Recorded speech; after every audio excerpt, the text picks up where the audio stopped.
Hello, everybody, and welcome back to the Trade Talks Live. I am Roger Wakefield, and I hope you're having an amazing day. If you've been here before, welcome back. It's good to have you here.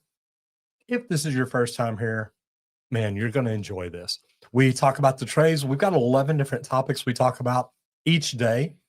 We also talk about our sponsor, Leak Pro, but we bring value to you. I've always taught people, if you want to be the best in your industry, get up every morning, study for 30 minutes to an hour about your niche, your industry, and you can move up to being the top 5% of the world. So we put together a list of things that we talk about every day. So you can just come here every day.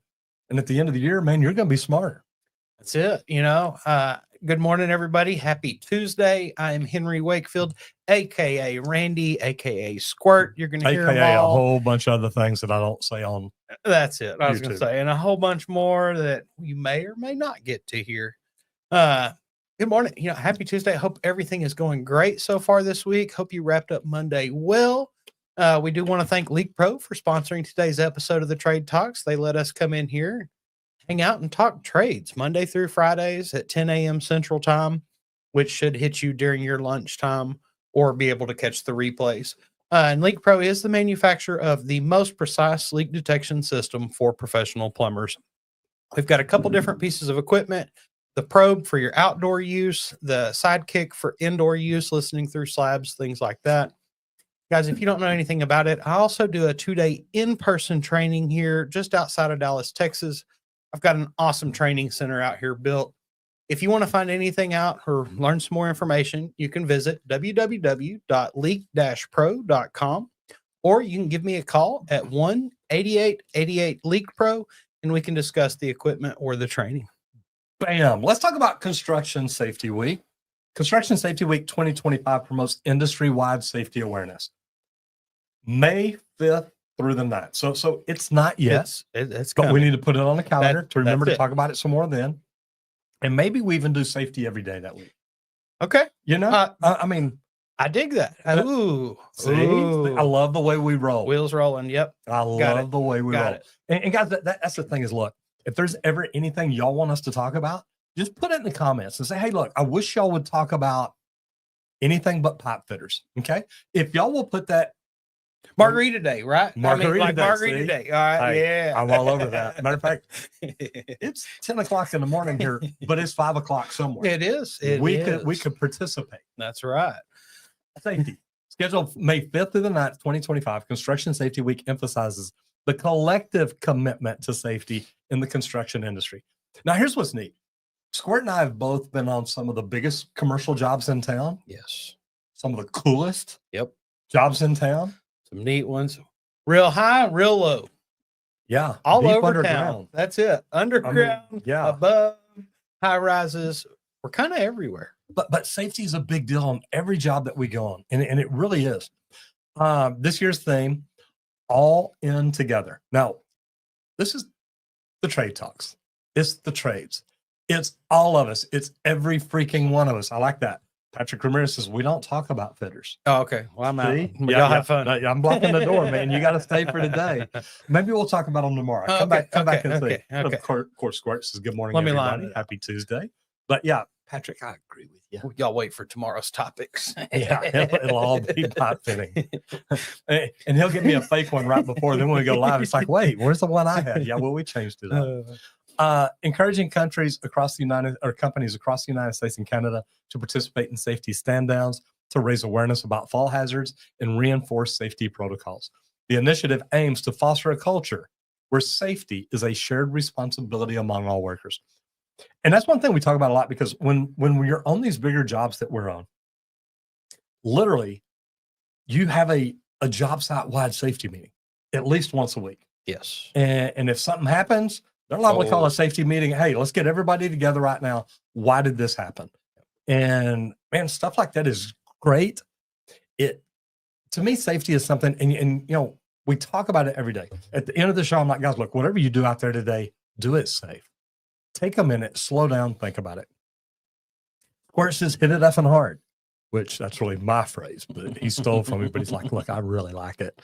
But the thing is, guys, look, at the end of the day, we all want to go home safe. We want to go home to our families our children, our girlfriends, our wives, husbands or boyfriends, if you got those, whatever it is, we want to go home safe. So I want y'all to think about that, because the only way we do it is we all do it together. If you got one guy on a job site working unsafe, it's dangerous for everybody. So you've really got to look at it and think about it. So I love that. Squirt, thanks for bringing that one in and making that right off the top. I wanted to bring awareness to this. It's a month away, guys. Okay. And if you don't have anything set up at your company or to be aware of, start looking now. That's it. Get something set up. Do a quick safety audit, a walkthrough. Show guys how to walk through an area and pick out the different hazards that they actually need to be aware of. There's lots of different things, and I just wanted to make y'all aware. There's going to be way more information coming that week about safety, about walkthroughs, things like that, things you need to look out for. It's coming, guys, because safety is one of the most important things, because it's what gets us all home every day after a long day of work. Sorry, I had to put my phone on Do Not Disturb because I had a call a while ago with social media marketing world. So I was like, I really got to get this, Randy. Let's run into the bottom line and understanding overhead, what it really costs to run a crew. And I love this because overhead costs in construction encompass indirect expenses necessary to operate a business, but not directly tied to specific projects. Key components include admin. Well, that's about 10%. Insurance and permits.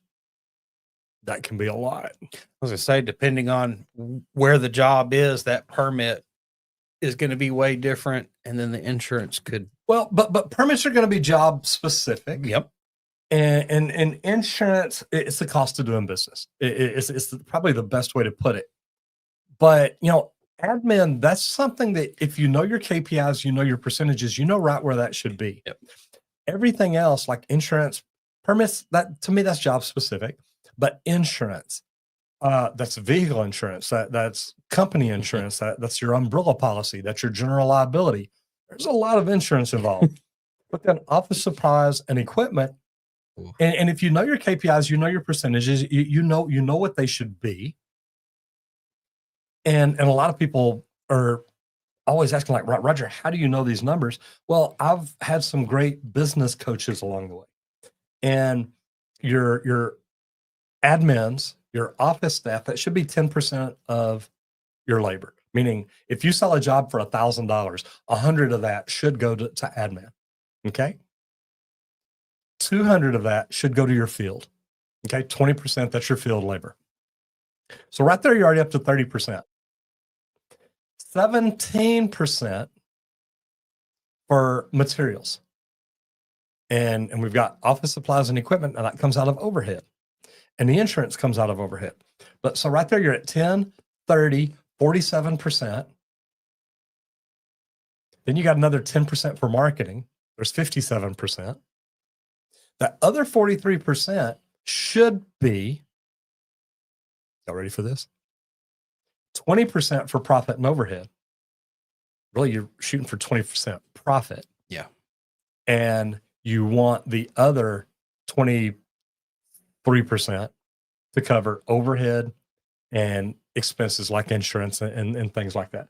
Your rent, your lease, your furniture. I was going to say, everything. Keeping the office running too. Like that admin has to have somewhere to work. My people order vegan chocolate for some reason, and they call it overhead. Oh my gosh. And I'm like, where in the... that made our day yesterday. So our office manager keeps chocolate out for all of us to eat all the time, but she's vegan, so she can never eat it. So we have now tempted her with chocolate she can eat, and it's already working. A good thing she ain't in here. We'd be in some trouble. It could be trouble. But accurately calculating these costs is vital for setting competitive yet profitable pricing. But guys, even more than that, is for setting your budgets. You've got to know what your admin expenses are. You've got to know your insurance and your permits. Insurance, you got to know. Permits, that's job specific. So I get that. But office supplies and equipment, we can't just say today, hey, let's go buy everybody new computers and spend 50 grand. Well, it's not in the budget like that. Now, if it is, if you're like, hey, We've been saving for all these April, jobs. April 8th of every year. We've been putting up all year long. We've got this money in office growth fund. Yep. And you say, okay, whatever y'all want, let's get it. So it is how you do it. Now twice in one day. Now we're talking about safety. Yes. Yeah. Twice in one day. Twice in a day. I'm out of here. Yeah. Hey. No, I'm not. Look, guys, safety is the most important thing on the Get ready for safety week. It might be 4 times a day. I know. Kind of worried about that. This is a big one though. Like for any of you new guys getting into the trades and thing, safe lifting practices. There is a technique to lift safely. And guys, if you will go toddlers, you will learn the proper way to pick up. Doubt. Because toddlers naturally pick things up properly. Yeah. That you ever watch a little kid in a diaper? They squat down, they keep their back perfectly straight, even maybe arch just a hair. Yep. And that's how they bend over and pick stuff up. That's it. And then we get older, we get lazy. It's like, well, I'm just gonna bend down. I don't want to squat. That's right. Yes. And that leads to injuries, Mm.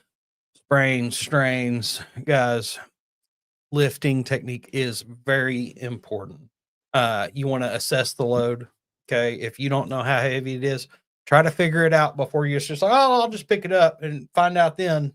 No, you don't want to do that. You want to have an idea of how heavy it is. If it's a real light box, you don't want to squat down like you're picking up a heavy load and then, oh, it's this real light box and you just fly up. It's like, whoa, wait.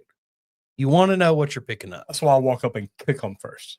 That's right. You do want to know what you're picking up. And guys, look, and I know that this is probably not anything tucked in here, but a lot of times just warm up just a little bit. If you know you're fixing to pick something up, move your muscles around. Yep. One of the worst things I ever did is I was at home getting ready to go to work, and I noticed the desk got bumped or out of line. So I'm going to pick it up and slide it back just a little bit. Probably should have got on the other end and just pushed. But I thought, man, I can just pull it. And when I pulled up and curled my arm, my bicep detached. I mean, all of a sudden it popped. I mean, I heard it from inside my shirt. It popped, and my bicep was right here. Yep. Okay, go ahead. And it looked rough, guys. It looked bad. It was bad. Use proper body mechanics, guys. Bend at the knees. Keep your back as straight as you can and lift with your legs. Okay.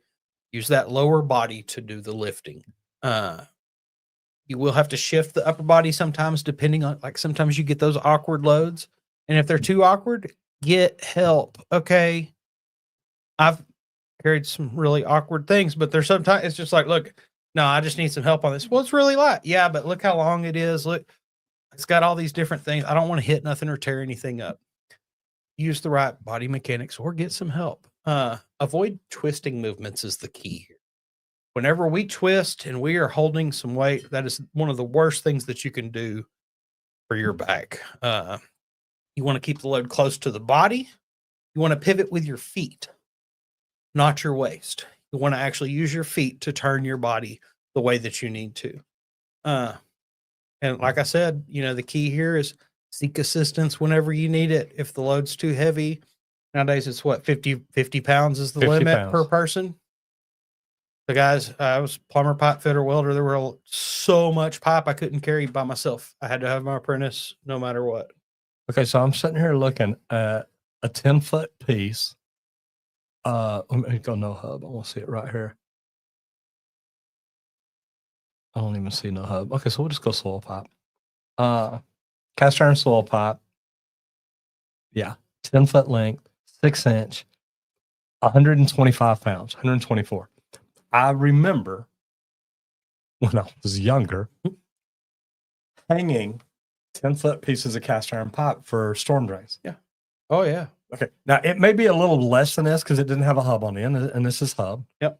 But I literally remember picking up one end of it, and you tilt it up, and then you kind of walk your hands down it until you're about the middle, then get it up on your shoulder. Then my big butt would go over to a ladder that's rated for 250 pounds. Yep. Which is just above where I was weighing. I'm at 220 probably at the time, 220, 225, carrying up a 100-pound piece of pipe. So we got 325 pounds going up the stairs. One person, I would literally go up and line it up in a clevis. Yep. twist it, roll it in, and then pull it back to line it up in the other one. And I do that all day long. All day. And it's like, man, we can't be doing that. Yeah. It's not good. That's it. Yeah. Like weld pipe, you take the diameter, like let's say 4-inch pipe. Well, 1 foot of 4-inch pipe should weigh about 16 pounds. You times 4 real quick. It means you can't carry much 4-inch pipe by yourself, honestly. It's a good thing, though, because it is preventing injuries by making these rules, guys. So, which is what we should all be doing. That's it. Now we're going to go into new construction. We're going to talk about prefab wall systems. Have you ever picked up a prefab wall? Yeah, probably not. Man, I recall steel walls falling on you. Oh God, yes. Man. Now I have watched like some framing and stuff where they do the exterior walls this way. Mm-hmm. But guys, I think this is headed to where they're going to start doing every wall prefabricated. No, they're not. No, they're not. No, don't think so. They're gonna have robots come out and do it. Well, now see, that's true. I knew that. I know you're so right. Randy's been doing his research. So right. He's been doing his research. I think he ordered a wall printer. I'm like, I had to hit cancel, and then it got ordered again. Then I hit cancel again. Then it got ordered. It comes to my credit card, so it's like, Randy, are you doing this? He said, I don't know what you're talking about. I'm just going to order it on mine and expense it. I mean, no, what we're going to do. Your expense privileges just got revoked. Oh, wait, I got to turn this is live. Man, this is recorded. Dang it. It just got revoked. Proof. Oh. All right. New construction, prefab wall systems, reducing time and labor in framing. Go ahead. Go ahead. Yeah. You check that. Yeah. That's odd. So guys, prefabricated wall panels are gaining popularity for their efficiency benefits.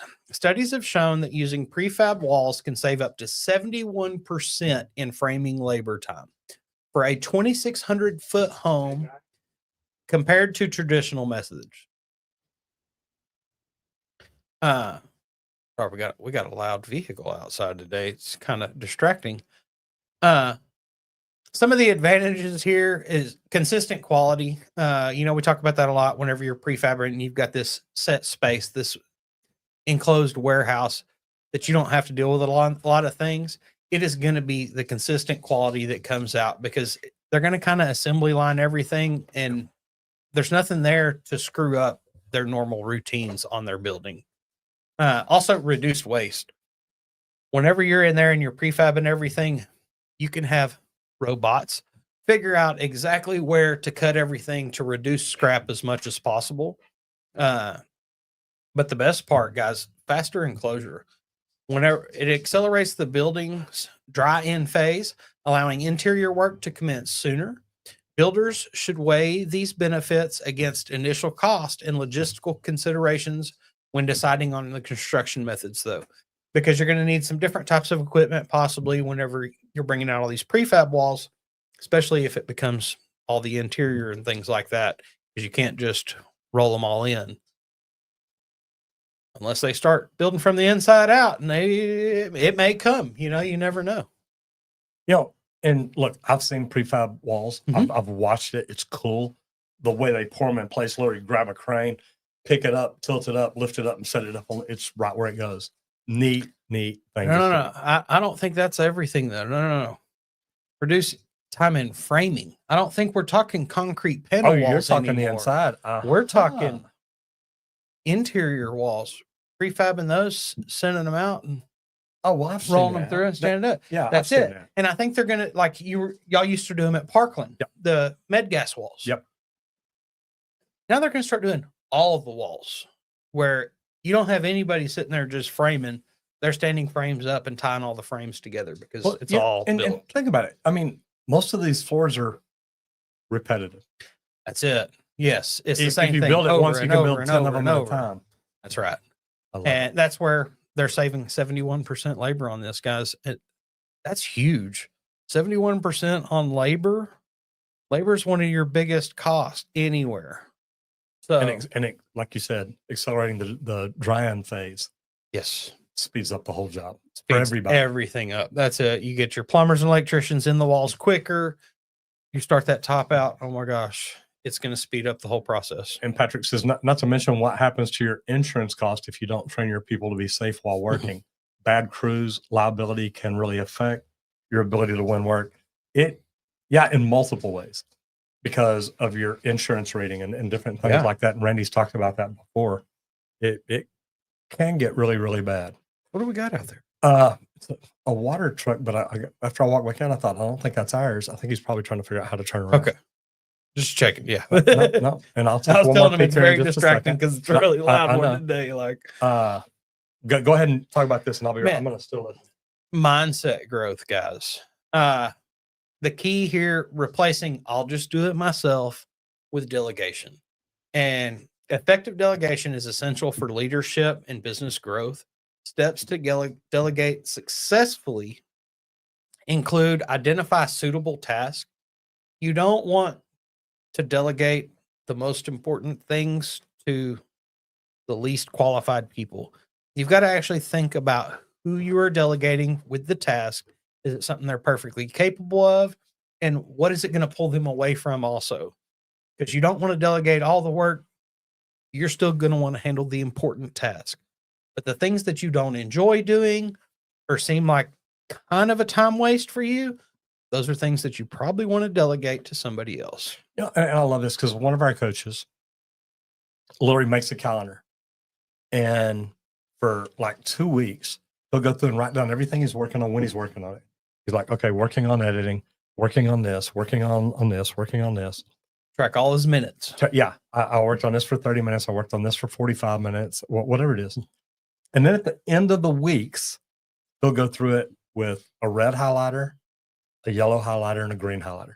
The red highlighter are things, look, we need to quit doing this. We need to stop. It needs to go away. The yellow are things he needs to delegate. Okay, so the red is delete. The yellow is delegate. Do I really need to be the one doing this, or can Squirt do this? And then the green ones are do. These are what I have to do. And then you look at it. And of course, when you're building that, if you're in a growth mindset here, you're constantly thinking, okay, is what I'm working on getting me to where I want to be? Now, as an entrepreneur, when you come in, you need to be working on the things that make you money. Where do you make money? What makes your phone ring? What brings revenue into your business? And I'm bad about that. I come in and I'm like, I want to help here. I want to talk here. I want to do this. I want to do this. And y'all are like, look, Roger, we got this. Just go. Sometimes they say just go, whether they got it or not. Just go away. So it's crazy, but this whole, I just do it myself. And it was put to me in a really good way where somebody was coaching me one day. And we're one-on-one, we're talking. He said, look, he said, Roger, when you want to do something new, you look at, how do I do this? Mm-hmm. He says, what you need to learn is, who can do this for me? Then it's like, you look at your team members, say, hey, do we have team members that we can put on this? Or do we need to bring somebody in? Or how do we need to do this? So, man, there's a lot of different ways to look at it, but it makes sense. You've got to get out of that, I'll just do it myself. And it goes back to one of my first coaches, Michael Gerber. You're either the technician, you're the manager, or you're the entrepreneur. If you're trying to do all three things, you're giving 33% effort to a full-time job. And now you're doing 3 jobs halfway. Yep. You see, I said halfway. Mm-hmm. It's not what I was thinking. Oh, you're half-assing it. Yeah, I mean, come on, was. guys. I was. Like, he said, I'm gonna call don't it be like doing it is. that. Yeah, I'm gonna call it come like on. it is. I can't BS my way through that one. Like, but you've got to empower and trust people. yes. And I mean, it's like, if I'm gonna give something for Squirt to do, I want to make sure he understands, look, this is what we're doing. This is how it needs to be done. This is how I want it done. Doesn't mean it's got to be done that way, but I want it done. I want it complete. I want it done right. Clear instruction You bet. to the right person is so important. And don't micromanage them either. Okay. Don't, are you doing it this way? Are you everybody's going to work at something a little different. As long as the solution at the end is the same, let them do it their way. It's okay. You delegated. What is it? If they can do it 80% as good as you, it's a great thing, because then you only need 20% of your time to get it where it needs to be. How much time did they save you? That's it. So don't Yeah. forget that. And hopefully you don't even need to spend that 20%. Here's the thing. If you give it to someone else, do you expect perfection every time? That's right. Me, unfortunately, sometimes I do. But I'm honest Yep. about it. Sometimes I do. You're just a bit of a perfectionist. It's okay. I can't help it. I wish I wasn't. So let's talk about our sponsor, Leak Pro. We do want to thank Leak Pro for sponsoring today's episode of the Trade Talk. They let us knuckleheads come in here and talk trades for an hour. We love to do that, and Leak Pro loves to get back to the trades. Who you calling a knucklehead? Mainly you. But Leak Pro does manufacture the most precise leak detection equipment for professional plumbers. What we do, we build two different pieces of equipment. I've got a probe. It's a T-handle style with a stainless steel rod, real durable for that meter to the home service and irrigation lines, things like that. It's covered. Anything under the slab, under your driveways, sidewalks, or when you go into the home and listen through that slab, you're going to want our Sidekick. It's a pistol grip style with an aluminum rod, and that rod really, it screams. So it eliminates that layer of concrete so that you can hear the leaks under the slabs. And if you want to check out the equipment, visit www.leak-pro.com. But guys, if you don't know anything about it and you want to add leak detection as a service for your company, man, I do a 2-day in-person training here just outside of Dallas, Texas, where I teach you how to locate the lines. I've got 11 leaks under a slab here to go through, train you how to pinpoint locate those leaks. I've got one just outside of the slab so that you know what that sounds like too. But also I've got a couple of sewer systems set up, a cast iron and a PVC system, to where you learn how to go through and actually isolate branch lines from the double clean out outside of a home so that you can determine exactly where that sewer line's leaking. If you want to talk about the training, give me a call at 1-8888-LEAK-PRO, and I'd be happy to discuss it with you so that you don't have to sit around and wait for leak detection people forever. Yeah, especially when they're 6 weeks out right now. We get that call every day. Ridiculous. It's like, hey guys, do y'all do leak detection of people in our area 6 weeks out? So, well, we're not in your area. Yeah, but if you could get here, you'd be in my area. Yeah. It's like, yeah, I wish. Okay, so we're going to go now into all trades and the real difference between good enough and craftsmanship. And craftsmanship, man, I gotta tell you, it's one thing that I tell people: we're a professional trade. We have a professional license in our pocket, and that's part of being a craftsman. You've got to understand, look, I'm good at what I do. I'm trained at what I do. I'm a professional at what I do, and look at it that way each and every day. But in the trades, the distinction between good enough and true craftsmanship can significantly impact your reputation and the client satisfaction. Think about that. Do you want satisfied customers? Just think about let that one sink in for a minute. The key differentiators include attention to detail. Randy and I talk a lot about, electricians. They're a mess, a hot mess. But you know what? When you see a good electrician's work, it's beautiful. Yep. Conduit, panels, the wires. I mean, even just, you would think wires coming into a panel, just pull it down, stick it in. We're good. Hard 90 bends on the wire. I mean, make that wire pretty. Let's make it pretty. But attention to detail. Craftsmanship involves meticulous attention to every aspect of the work, ensuring precision and quality. That's it. That's big. Okay. Precision is one thing. When we say measure twice, cut once, there's a reason behind that. Yep. Pride in workmanship. Craftsmen take pride in their work, striving for excellence rather than merely meeting minimum standards.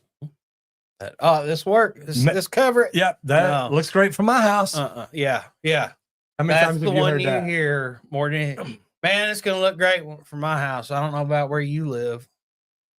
So many times when I was an apprentice, and it's like, dude, like, how much longer would it take to make that thing look right? An extra 5 minutes? Let's spend it. An extra hour? Okay, maybe it does look good from the house. No, it still depends on how long it's going to look good and is your name on it. That's true. Durability and longevity. You want to make sure that it's going to last.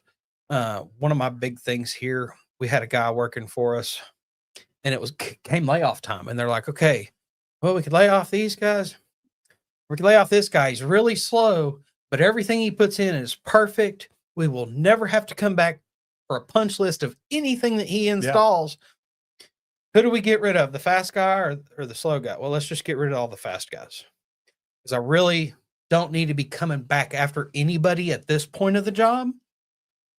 Let's keep the guy that's putting the pride into his work and he's putting in everything perfect. Yes, it's taking him longer, but he cares, and nobody's going to have to go back in after him fixing anything or adjusting or trimming anything. And that is so important. I'll tell you one thing I like, and I want to go back to pride and workmanship real quick, because I know Squirts does it. I know Squirts seen me do it. I know every trade person in the world I talk to. Where we're headed. Man, we drive down the road. It's like, I worked on that building right there. It's like, yeah, I know. It's like, really? How you know? You told me that the last 3 times we drove by here. It's just, guys, look, being in the trades is one of the most prideful professions that I think I could have ever gotten into. I mean, don't get me wrong. As a YouTuber, I'm like, man, that's great. Got a ton of views, helped a ton of people. That's amazing. But I don't know I've ever watched it. Oh my God, you need to watch this video. This was amazing. Oh my God, I did so good. No. I mean, have you ever heard me say that? I mean, pride, the only pride I think that I see of you doing your job now is when somebody comes up and says, man, I got into the trade because of you. Yeah, I do. I'm like a proud papa then. That's where his pride comes through. And what we do here, guys, is getting more people in the trade and setting them on a good quality path ahead. It makes all the difference in the world. That's it. Reverend Wilson, how are you, sir? Says we all done some brilliant things in the name of plumbing. Yes, we have. David Briarworth, welcome back. Briarworth, good to see you back in here, brother. Morning. Morning from the Pacific Northwest here on LinkedIn. And he says skilled trades is exactly that. If you're not skilled, you're just a DIYer. Man, I love that. That's good. Good enough for government work. Now, that's one I've heard before. Kenneth Allen says, Roger, I know you've heard me mention my rule of 3 when it comes to callbacks and craftsmanship. It costs the company so much more when you don't have that extra 5 minutes. Yeah, because when you don't have that 5 minutes, it's an extra hour to 2 hours to come back and do that 5-minute thing. That's right. Or the thing that could have been done for 5 minutes when you were there.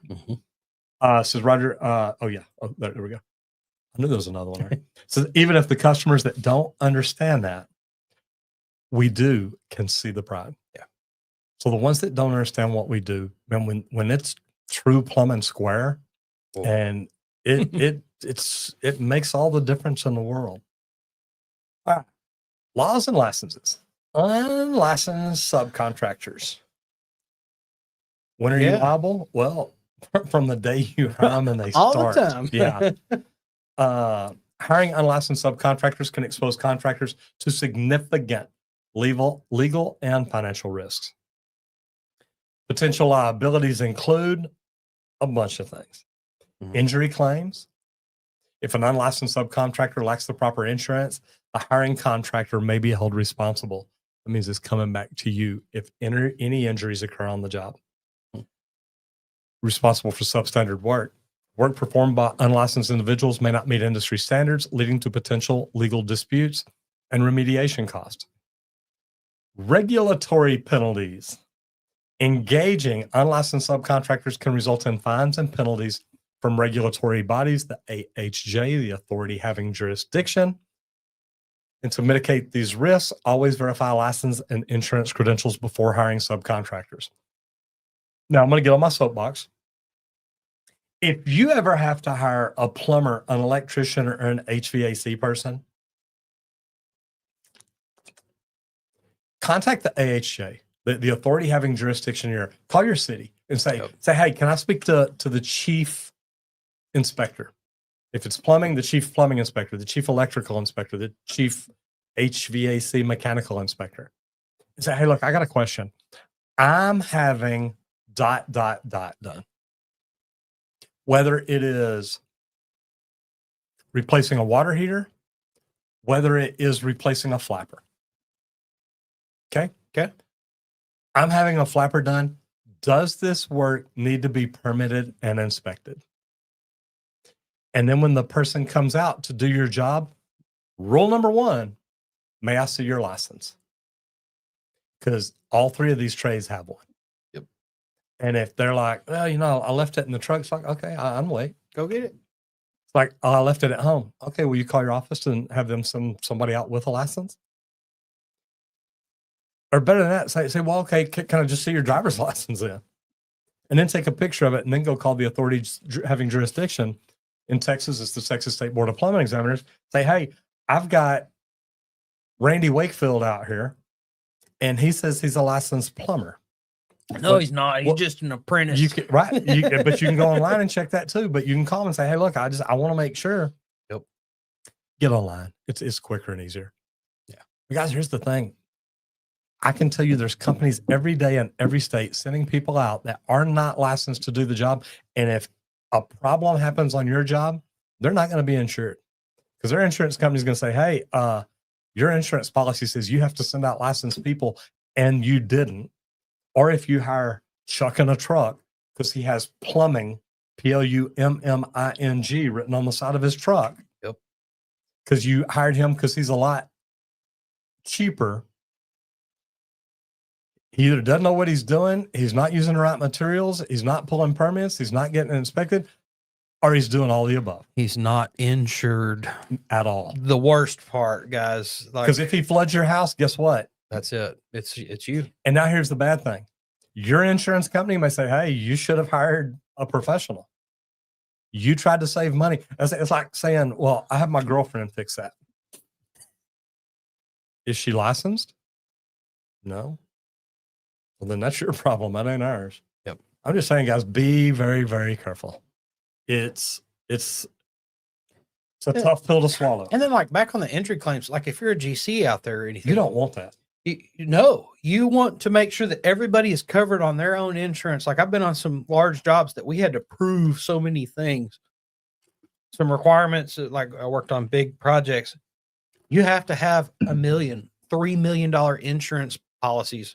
Like we moved this one piece of equipment. We had to get a rider on our insurance for one day while we transported this thing across town, because if a vehicle accident happened, it was a $3 million piece of equipment. They're like, our insurance doesn't cover that. Oh, well, hold on. We got to get it. We can get insurance to cover before it. we can do this, because it's not going anywhere until we have it. And guys, just so you know, that insurance policy, that rider he's talking about, it covers the $3 million in equipment. That's right. But it also covers the 3 months that not having this tool is going to cost this company. And there's some tools that some of the big places we've worked in, $1 million an hour. I was going to say this place they were building this whole large building for this one piece of equipment to actually operate and run. Yeah. A nuclear reactor that reads people's minds. I've set some really cool things in my time, man. That was the beginning of AI. Okay, business training. Building a team culture that does not rely on you. Creating a self-sustaining team culture enhances efficiency and reduces dependency on leadership for day-to-day operations. And this is always a great thing, because when you build the right team, put them in the right area, give them the right tools. I remember I was running DFW Airport for a 5-letter company that we worked at. And I just thought we know which one it is. No, I had to go back and count. Man, that messed up. And I walked into the office one day and I'm talking to the president of the company. And actually, we were doing my review because I was, of course, asking for more money. No way. During a review. That's when to do it. So we bring it in and he says, Roger, you understand you're the second highest paid person in our company. Now, he's not counting him and all that. And I'm like, well, I should be the highest. And just looked him straight in the eye like, why shouldn't I be? And he's like, well, you know, there's this other person, that this project manager and all this. I said, I understand that. He manages the materials, which are a set cost. I manage the labor, which is your biggest fear. And I bring my jobs in on time, under budget, and safe. We don't get people hurt. Yep. I walked out that day as the highest paid person in the company. Yep. But here's the thing, guys.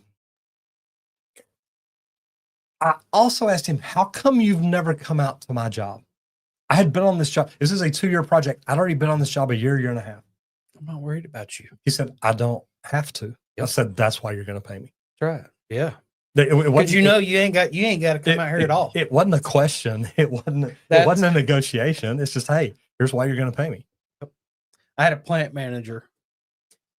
Our company cost more than most of the companies in the area. We were way out. And he's like, man, how do I sell y'all? And I said, look, that other company over there that's doing that project for you, how many times do you go over there a day? He's like, oh, well, at least 2 or 3 times. I said, yeah. What do you go over there for? Oh, to actually make sure they're doing things right and to straighten them out. And I said, how many times do you come down here? He's like, 1 or 2. I said, what do you do when you're down here? He goes, I just look around and watch you guys, and I'm just amazed by how quick y'all are moving and everything. I said, you don't deal with me. You deal with them all the time.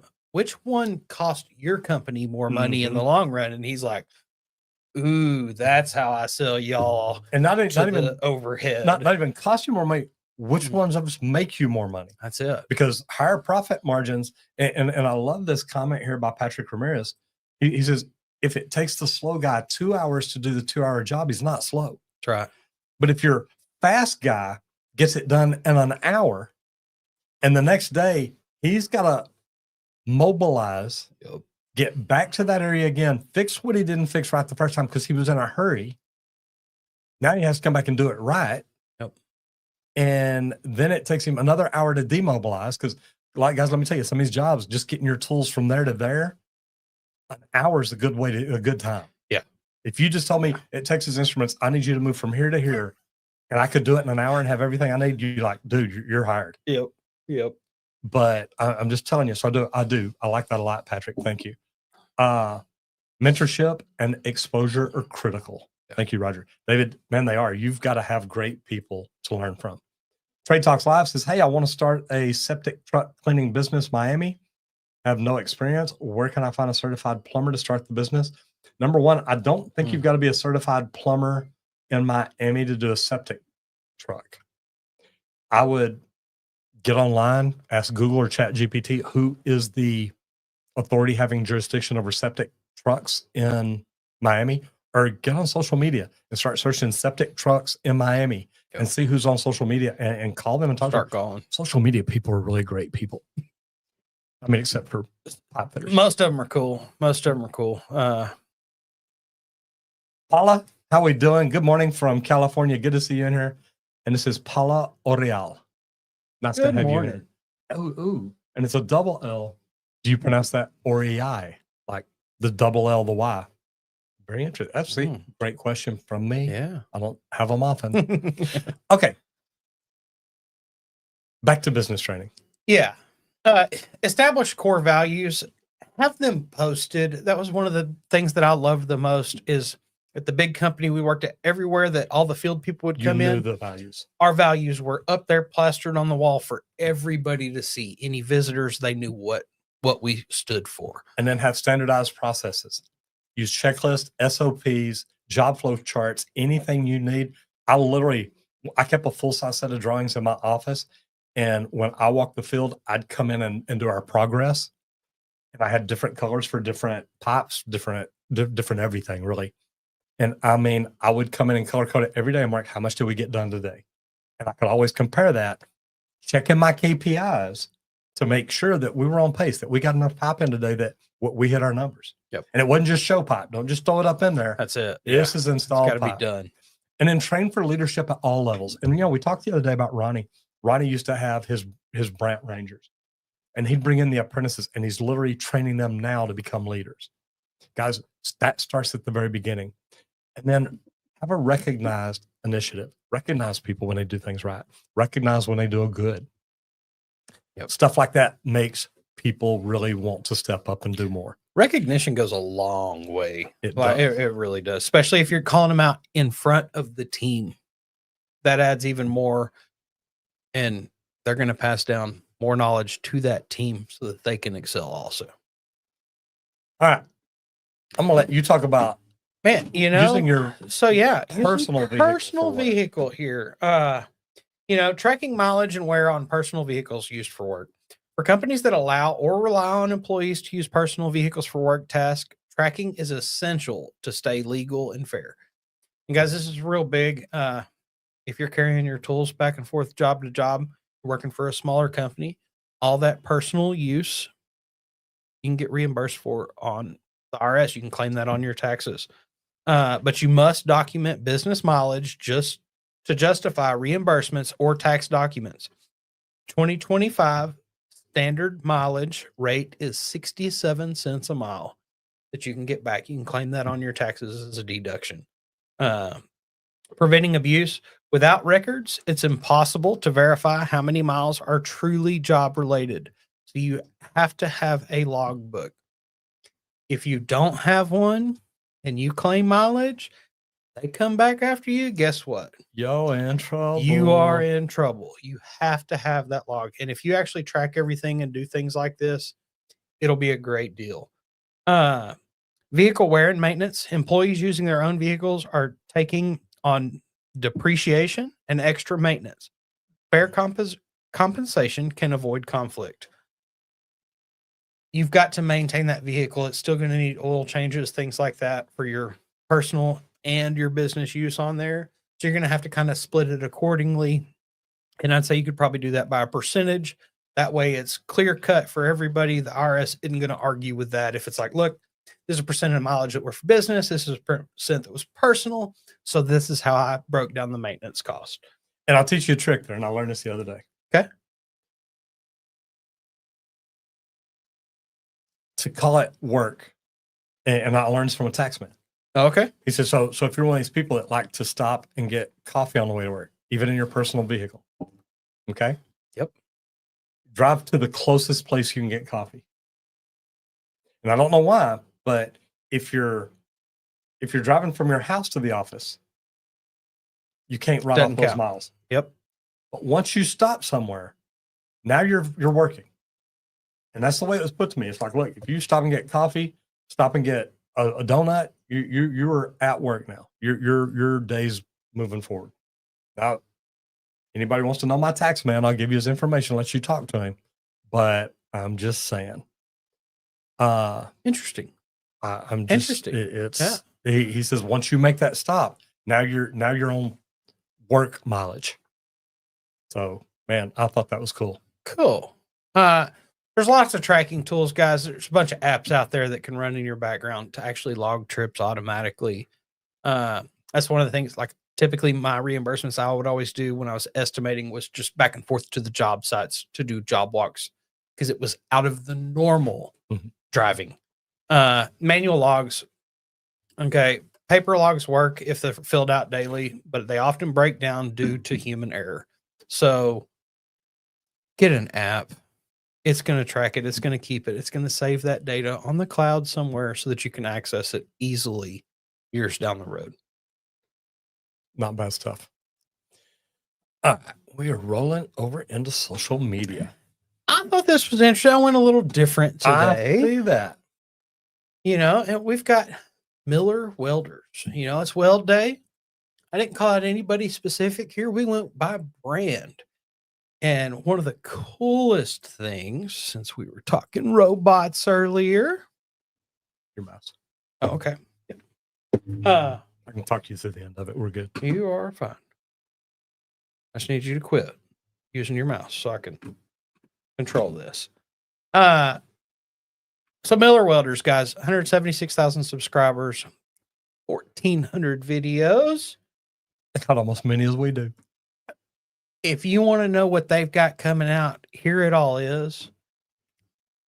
Some of the really cool ones, though. Here we go.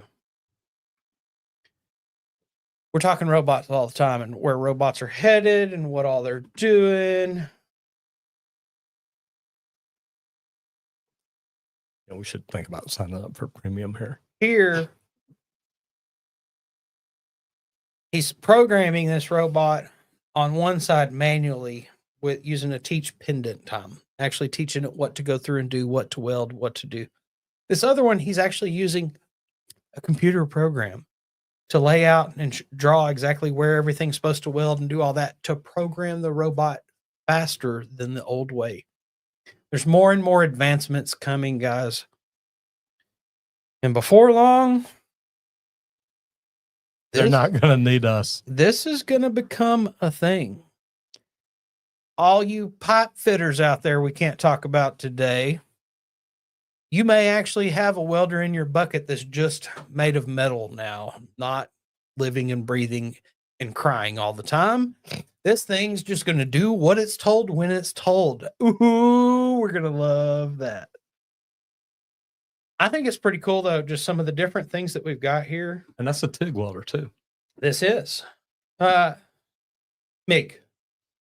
Is there a wire? MIG. Yeah, there's a wire sticking out of it. Okay, I thought that was tungsten.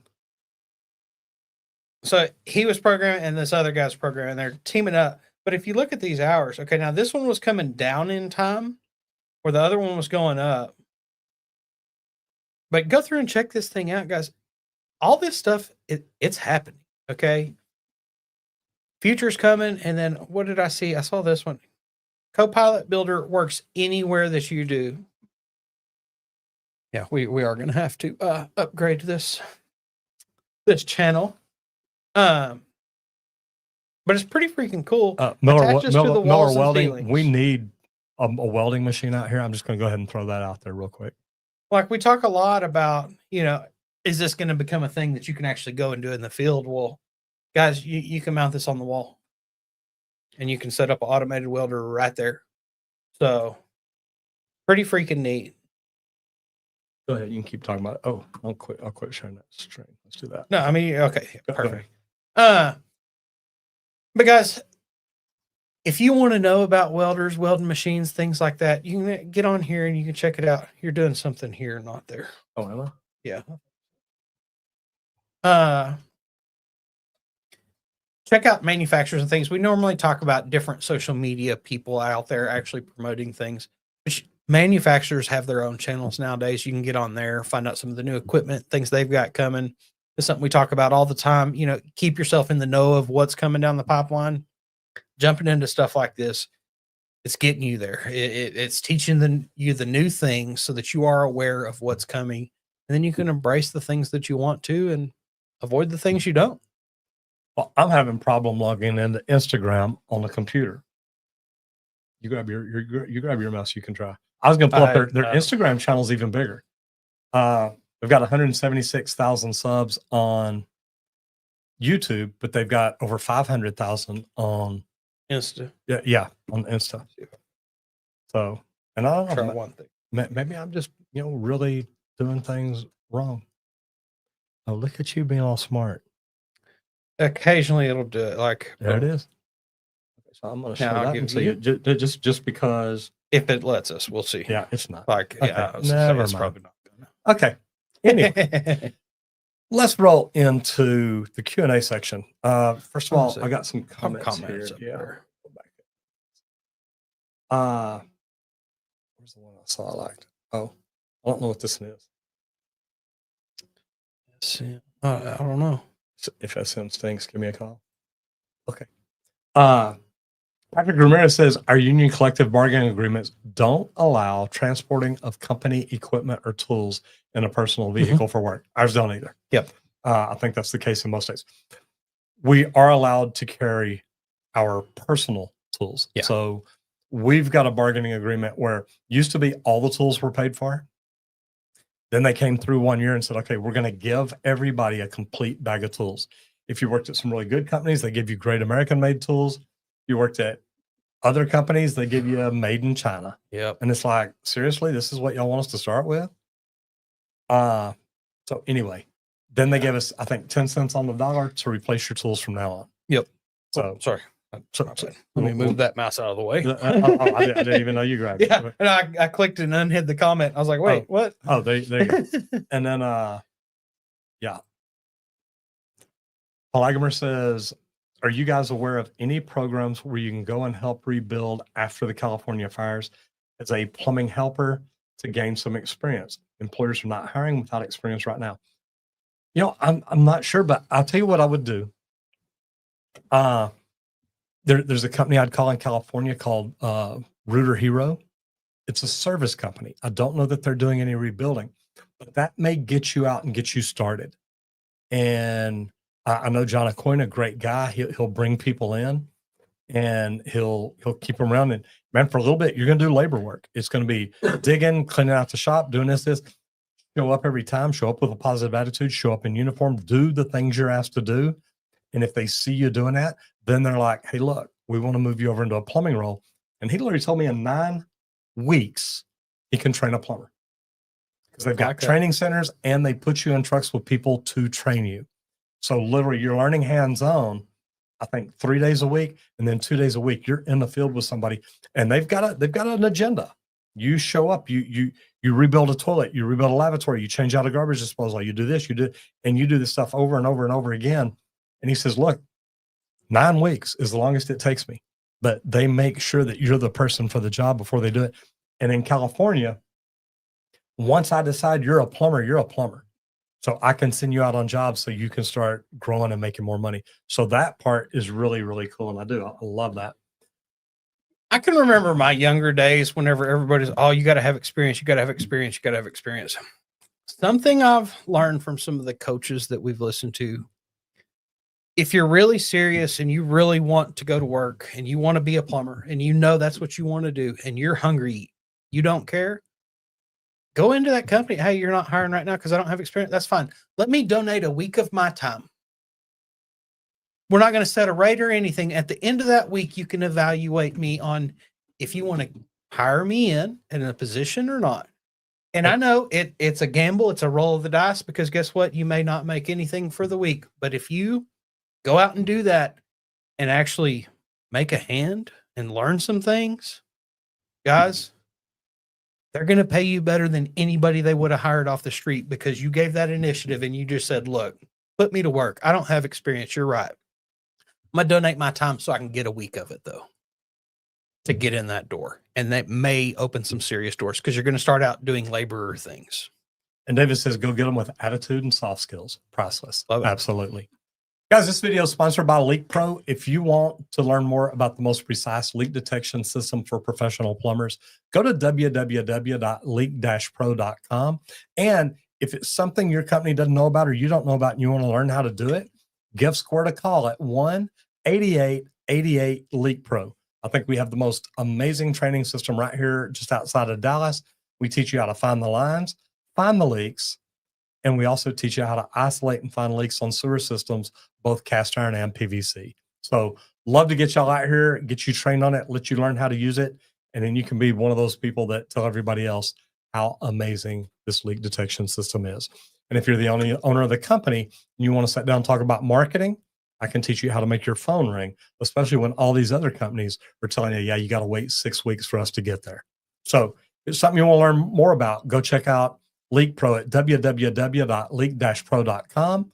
Or like I said, give Squirt a call at 1-8888-LEAK-PRO. Thank y'all so much. And whatever you do out there today, do it safe. Man, thanks everybody. Glad to see you here. Hope to see you back here tomorrow for Hump Day. Get out there and hit it effing hard. Bye, guys. Thank you, guys.